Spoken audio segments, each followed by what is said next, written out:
I can handle this. And then I pull up to the apartment building, there's bars everywhere, and I was like, it's safe, it's secure. The dude let me in the apartment, and it was like the dirtiest, nastiest rug. It had cigarette burns all in the carpet. The walls was all yellow and stained and shit. It was like brown shit coming out the ceiling. The windows was all up. The blinds had burns in them. It was horrible. Roaches everywhere. It was baby roaches coming up out the stove like, we're born, yes. It was disgusting. Termites, it was nasty. And the dude's like, do you want it? I was like, it's perfect, I love it. I can see so much in here, so much potential. The roof is good, I'm happy. And he was like, well, look, it's $500 a month, and it's $500 deposit. I was like, look, all I got is $500. How about I just give you everything that I got, and I'll just fix everything up. You don't have to do nothing. You ain't got to paint no walls. You ain't got to do nothing. I'll fix everything. And he was like, bet. And I was like, oh my God, this is so awesome. These little goal list things be working. So I started writing more goals. And like, I hope I can find some carpet. I need mini blinds and something to soften up these bars. And I stayed there, and it was like amazing. It was amazing to me, and I made it really nice. And then like a year later, I ended up booking this show called HBO's Def Comedy Jam, and I was on there with like Russell Simmons and them.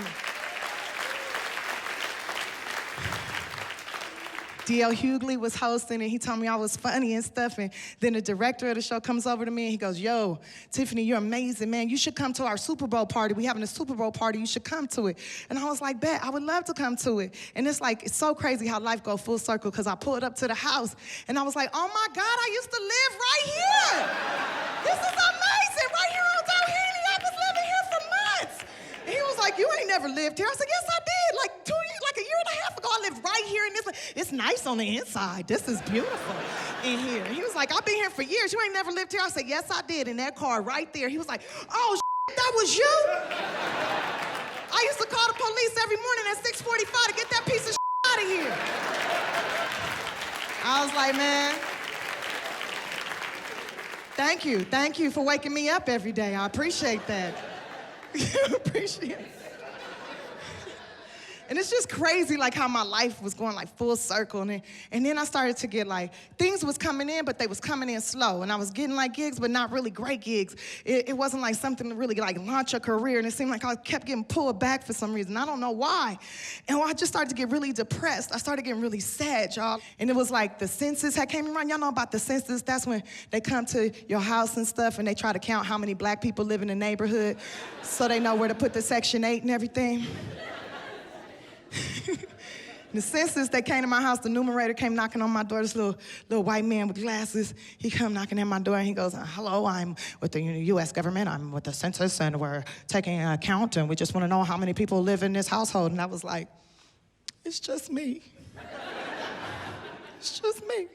And he was like, what's the nationality? And I was like, American. And he goes, no, what's the race? And I was like, really, mother? Is that what we doing?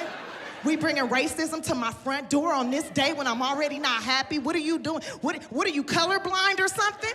And he was like, why, yes, I am. I'm very colorblind. I was like, oh, and I had went back into my brain, and I had like a That's So Raven moment, right?